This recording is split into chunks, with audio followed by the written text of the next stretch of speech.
My fiancée texted, "Still love you, but I need to get closure with my ex before marriage." I replied, "Take your time." Then I called her parents and returned the ring. She found out when they asked her why she wasn't engaged anymore. I'm sitting here in my apartment and it's quiet. For the first time in 3 years, it is completely peacefully quiet. 3 weeks ago, this place was a staging ground for a wedding. Now it's just my apartment again. It's better this way. A lot of you asked for the whole story after my first post. So, here it is from the beginning. It all started on a Thursday morning. My fiancée Chloe and I were supposed to be doing a final walkthrough of our wedding venue that afternoon.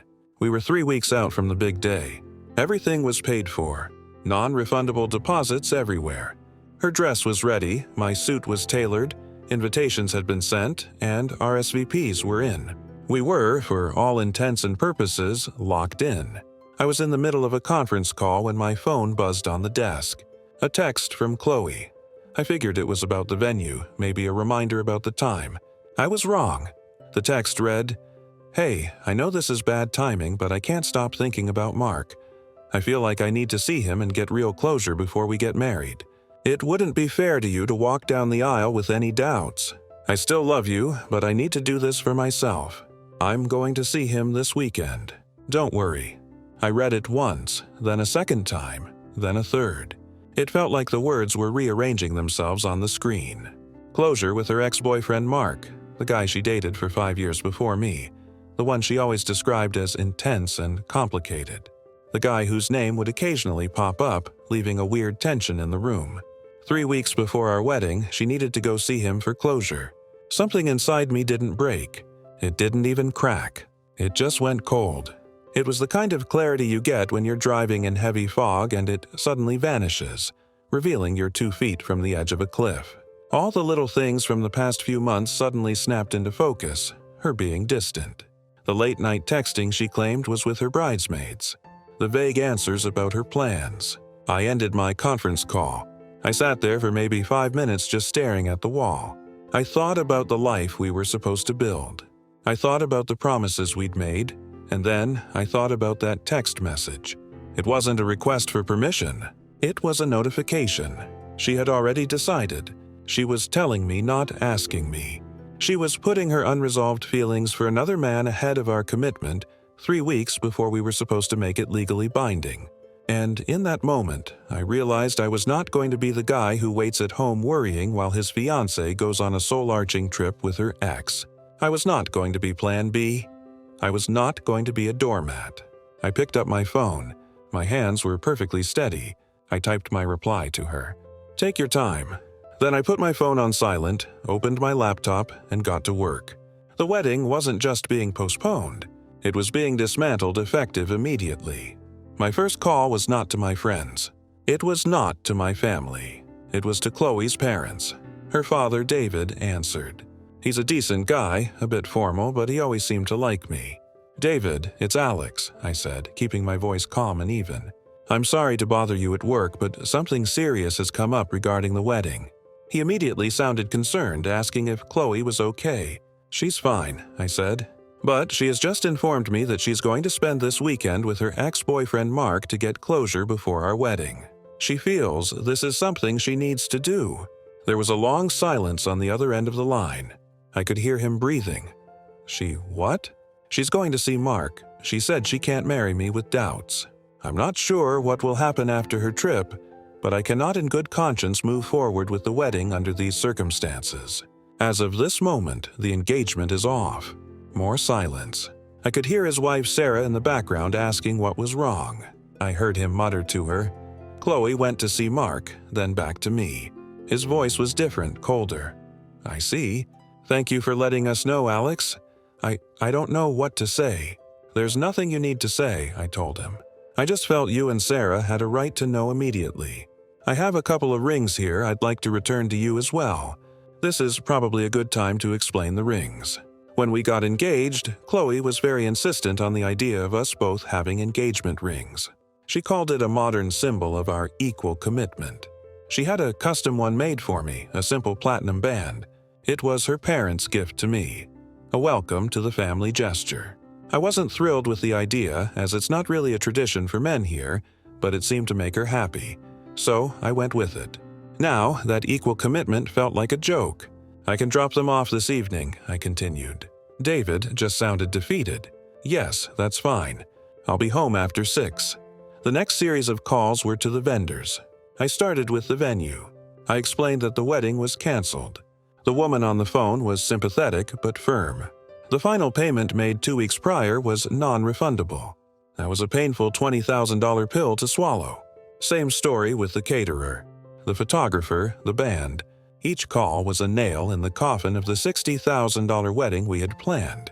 My parents had contributed a generous amount, but the bulk of it was my own savings. Money I had worked hard for gone. I sent a mass email to everyone on our guest list with the subject line, "Wedding cancellation." The body was short and to the point. Due to unforeseen circumstances, the wedding of Chloe and Alex scheduled for date has been canceled. We apologize for any inconvenience this may cause. I didn't offer any more explanation. Let the rumors fly. The truth was messier than any rumor they could invent. I spent the rest of the afternoon packing. Chloe had moved into my apartment about a year ago. She didn't have much furniture, but her clothes, shoes, and personal items had a way of expanding to fill every available space. I was methodical. I bought boxes from the store down the street. I packed every item of hers carefully. Her designer bags, her endless collection of makeup, the books she'd read halfway and left on the nightstand. I labeled each box neatly. Chloe clothes, Chloe bathroom, Chloe books. By the time I was done, there was a neat stack of 22 boxes in the spare bedroom. The apartment already felt bigger. It felt like mine again. At 6:30, I drove to her parents' house. I had the 2 small ring boxes in my jacket pocket. Sarah, her mom, answered the door. Her eyes were red and she looked like she'd been crying. David was standing behind her looking grim. They invited me in, but I stayed on the doorstep. "I won't stay long," I said. "I just wanted to return these." I handed David the box with my ring. Then I handed him the box with the diamond ring I had spent 3 months of my salary on, the one Chloe had picked out herself. He took them without a word. Sarah finally spoke, her voice trembling. "We don't understand, Alex. Why would she do this now?" "That's a question you'll have to ask her," I said. "All I know is that she made a choice, and her choice was not me. I'm just accepting that." I wished them well and walked back to my car. As I drove away, I saw them standing in the doorway. 2 confused and heartbroken people holding the remnants of a future their daughter had just thrown away. I didn't feel triumph. I just felt a profound sense of emptiness. The cold, logical part of my brain had executed the plan perfectly. The human part was just starting to process the wreckage. When I got home, I ordered a pizza and opened my laptop. It was time to change some passwords. Update 1. It's been a week since my last post. A lot has happened. Thank you for all the comments and messages. It's strange to get support from strangers on the internet, but it honestly helped me feel less like I was going crazy. So, where we left off, I had canceled the wedding, informed Chloe's parents, and packed up her life into 22 boxes. All of this was done in the 12 hours after she sent me that text. She was at this point completely unaware of the hurricane she was about to walk into. She was off on her closure trip with Mark. The silence for the next 3 days was absolute. She didn't text. I didn't text. I just went about the business of untangling our lives. I called the travel agent and canceled our honeymoon to Greece.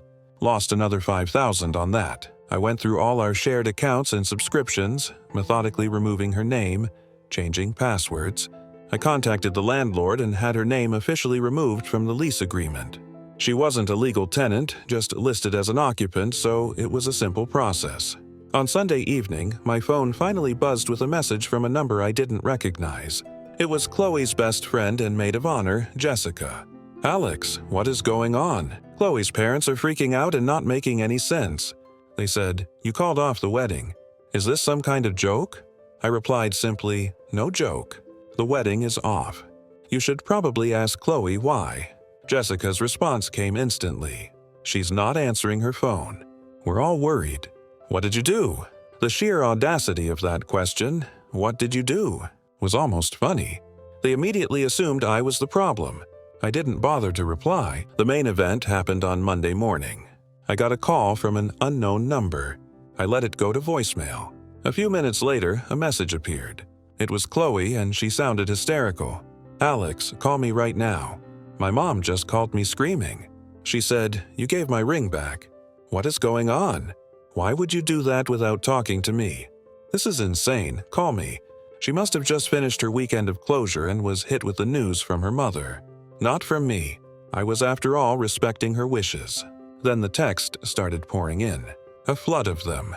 "Why are you doing this? I told you I still loved you. My parents are acting like I committed a crime. You twisted everything. You had no right to cancel everything without even talking to me. Jessica told me you emailed the entire guest list. How could you humiliate me like that?" I read them all, one by one, feeling nothing but a distant sense of confirmation. There was no apology, no acknowledgement of what she had done. It was all about how my actions had affected her. The victim narrative was already being spun, and she was casting herself in the starring role. I let her spiral for a few hours.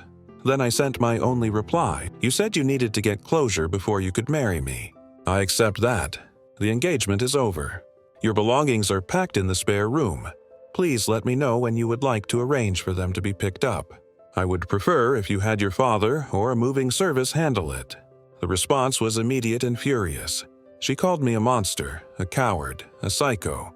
She said I had taken her text the wrong way, that I was overreacting, that she had been planning to come home and talk everything through. She demanded to be let into the apartment to get her things. I replied, "The locks have been changed. Please arrange a time for pickup." This apparently was the final straw. Her messages devolved into pure rage. That's when her friends got involved. I started getting texts from Jessica and another bridesmaid, Lauren. They were a tag team of indignation. "You are being so controlling and manipulative," Jessica wrote. "She made one little mistake because she was stressed about the wedding, and you destroy her life." Lauren added her 2 cents. "Real men fight for their relationships. They don't just throw them away like trash. Chloe deserves better. A little mistake. That's what they were calling it. A planned trip to see an ex-boyfriend, a trip she lied about by omission for weeks, was a little mistake. I was starting to see the echo chamber. She lived in a world where her actions had no consequences and her feelings were the only thing that mattered. I blocked their numbers, all of them. My phone went quiet again. The next day, I got an email from her father, David. It was short and formal. He said he would come on Saturday with a moving truck to collect Chloe's things. He asked if Chloe could be present to make sure nothing was missed. I agreed on the condition that she would not be allowed to wander through the apartment.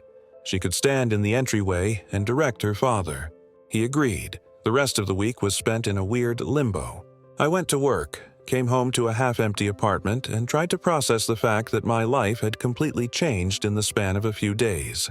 The anger was starting to be replaced by a deep, hollow sadness. I had been planning a future with this person. I had believed in the life we were building, and it had all been a lie. I found out later from a mutual friend who felt guilty for not saying anything sooner that Chloe had been in contact with Mark for months. It wasn't a sudden crisis of doubt.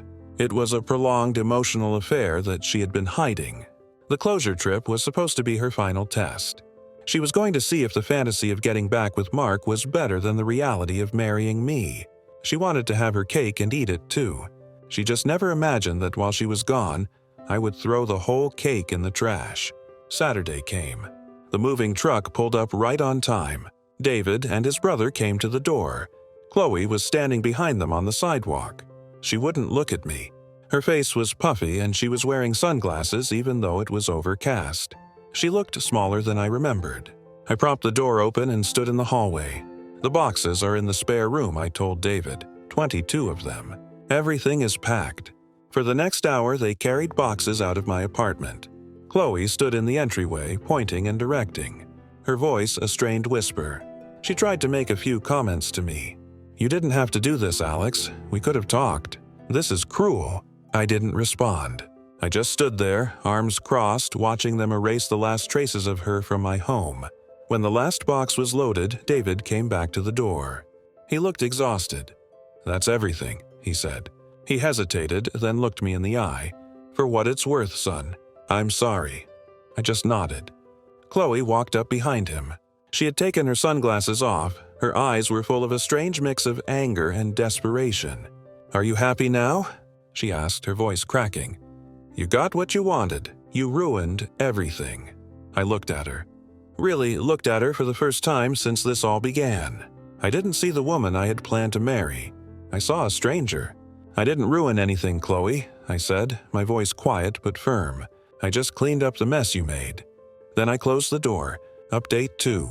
It has now been a full month since what my friends have started calling the Great Cancellation. The dust is settling, but the fallout has been interesting.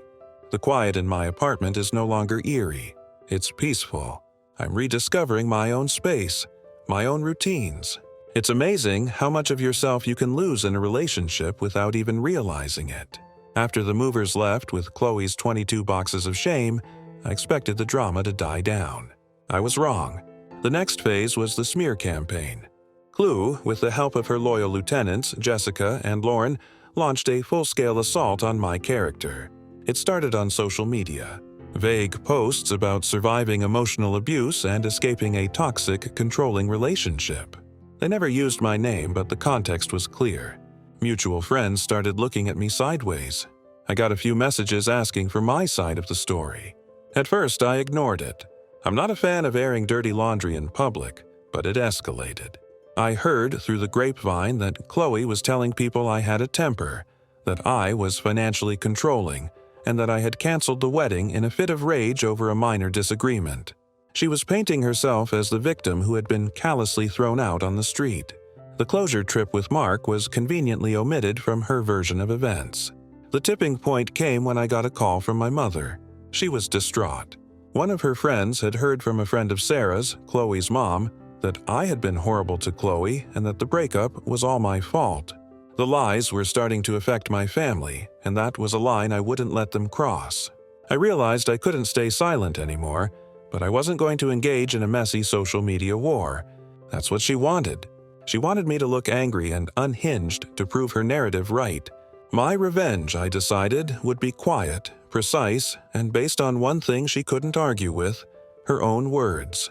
I took a screenshot of her original text message, the one where she announced her trip to see Mark for closure. I didn't post it publicly. That wasn't my style. Instead, I sent it to 3 people. First, I sent it to Jessica's husband, a guy I was friendly with. I attached a simple message. "Hey man, I know you're hearing a lot of stuff right now. This is the minor disagreement that started everything. Just wanted you to have the facts." Second, I sent it to the best man from my side who was friends with several guys in Chloe's extended circle. My message was similar, just so you have the real story when people ask. Third, and this was the masterstroke, I sent it to Sarah, Chloe's mother. My message to her was different.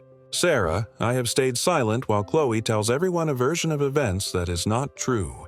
I will not engage in public drama, but I think you, as her mother, deserve to know the exact words that ended our engagement."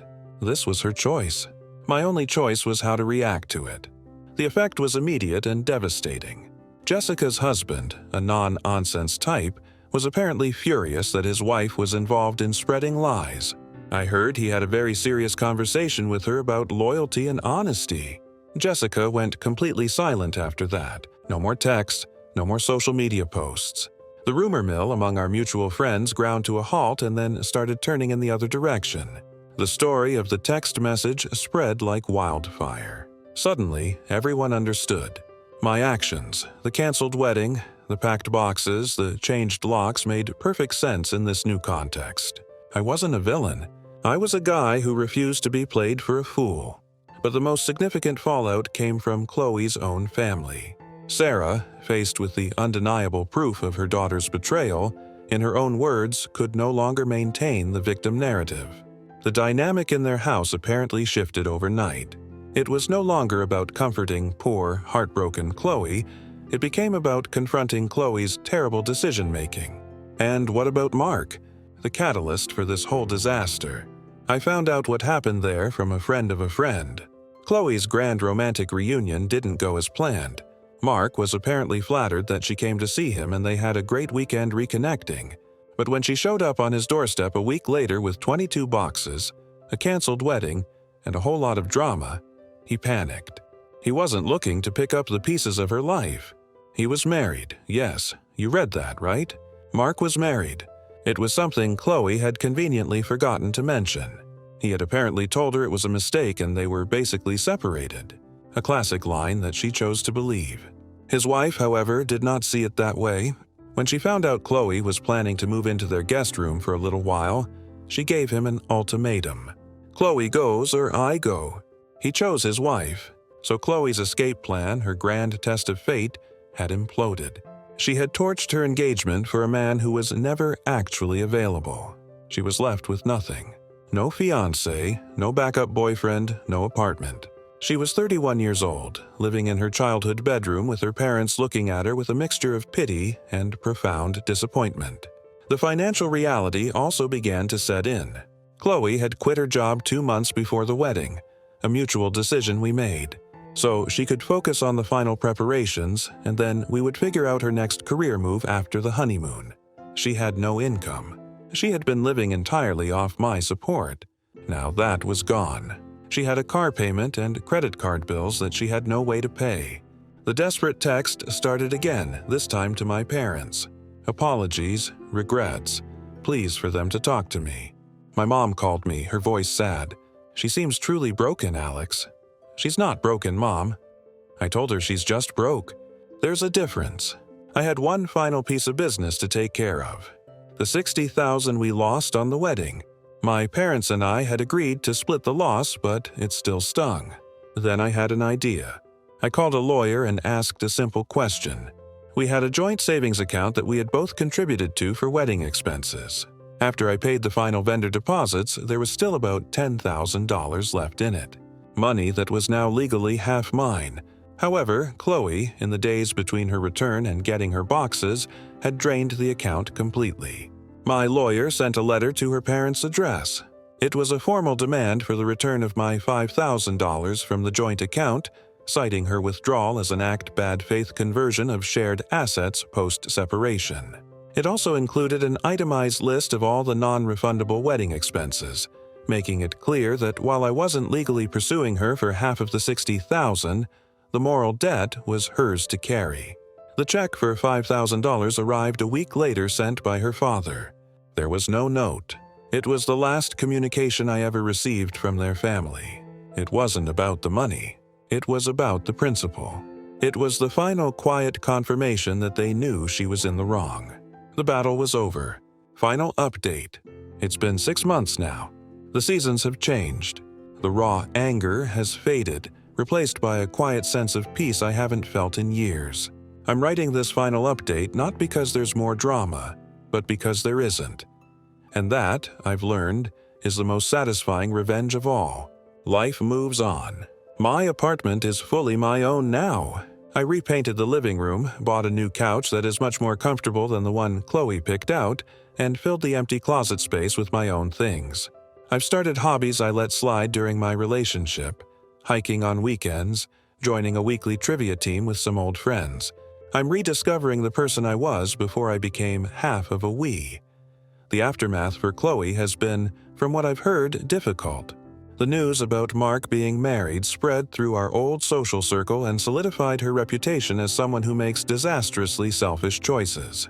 Her friends Jessica and Lauren eventually distanced themselves. Supporting the victim is one thing. Being associated with a homewrecker who blew up her own life is another. Their loyalty, it turned out, was as shallow as the narrative they were pushing. Chloe had to get a job, something she hadn't needed to worry about for a while. She's working in retail, a significant step down from the career she had before she quit. She's still living with her parents. There's a certain poetic justice in that. She wanted to escape the perceived boredom of a stable life with me. And instead, she ended up in a state of arrested development back in her teenage bedroom. Her father, David, and I ran into each other at a hardware store a couple of months ago. It was awkward for a moment, and then he walked over, shook my hand, and asked how I was doing. We made small talk for a few minutes. Before he left, he looked at me and said, "She's in therapy. She's working on herself. I hope one day she understands the good things she threw away. It wasn't an apology, but it was an acknowledgement. It was closure, the real kind.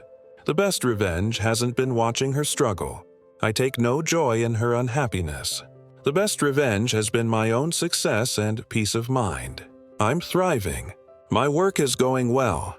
My friendships are stronger than ever, and I'm genuinely happy. I've started dating again casually.